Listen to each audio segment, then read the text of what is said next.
Alright guys, welcome back. Let's talk about this Velocity Systems Mayflower split front chest rig. What it has, what it doesn't, what it does okay, all that good stuff. So first off, one of the draws to this is very old chest rig. It hasn't been updated in a long time. So is it still viable in 2023? So some of the things you get with it is you can remove, I have the 5.56 inserts in right now. You can remove those and put in this admin pouch if for whatever reason you want to rob yourself of 2 mags.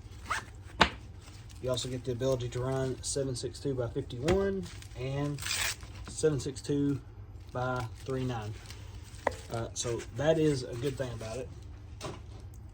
So let's go over it. There's not a whole lot of videos over this.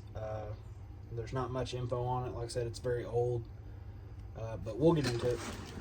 So here's what you have. You have a zipper front, as you can see, and then a G-hook to hold that. Today there's a lot of split front chest rigs, Spiritus, Tracer Tactical, Bees Combat Systems I think makes one. The ones that use the first spear tubes, immediately I don't look at those, just because if you've ever worn one of these and then unzip this and just let the buckle open and get that breeze, that ventilation, I don't like the ones with first spear tubes. I'm not saying they're bad, just personal preference. So obviously you get the H harness. It's good, nothing to write home about. I just have a push to talk right here, and I have the wires run down in here. So you get 2 very large admin pouches right here, and this one I just have a book, some pace count beads, a whistle for a pace plan, and like I said, I'm running the 5.56 inserts in here. On the other side, I have a map case, shears, lanyard to it, and then my excess wire for my push to talk. Both sides come with these little Velcro deals right here to retain stuff, whatever you want to use. The back is slick, other than 2 pieces of Velcro on each side for these retention tabs if you want to use them. And then let's get into the main part of the chest rig. So a lot of stuff just seems randomly put, like there's no molly here, but there is a hook here, 1 row of molly right there that's bungee. There's molly on the inside of this and down here, and then 1 row right here. Put a radio in here. You can tuck this flap inside and then run your bungee cord over the top. You have 1 decently sized GP right here. So I just have a rangefinder in it. It will not fit. These are RNVGs. It's not gonna work. If you have PVS 14s, you'll probably be fine. Smokes, it'll hold a smoke. This inert, by the way. It'll hold a smoke just fine, but just 1 of them. 2 won't fit. Then you have your pistol pouches in here. I just have a Gerber. No molly on the inside of this. Like I said, right here, you have a single piece of elastic. And then a little molly catch right here. I have some gloves on. Then in this pouch, I have a compass, and I have it bungee cord tethered to it. In this pouch, I just have a MRE waterproof bag and some face paint from Bobby Wiener Enterprises. As far as frags, it'll hold a frag in here. This will hold 1 smoke in these style pouches and Velcro up just fine. No molly over here, and then you have this other pouch right here. I have a flashlight in it.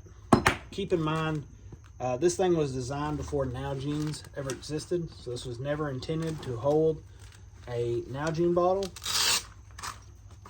It does, but you better leave it in there for a while, let it kind of expand a little bit and fit. And then keep in mind also, if you're running a Nalgene bottle on this left side, it makes things a little bit tighter to get your light back in here, especially when it's warm.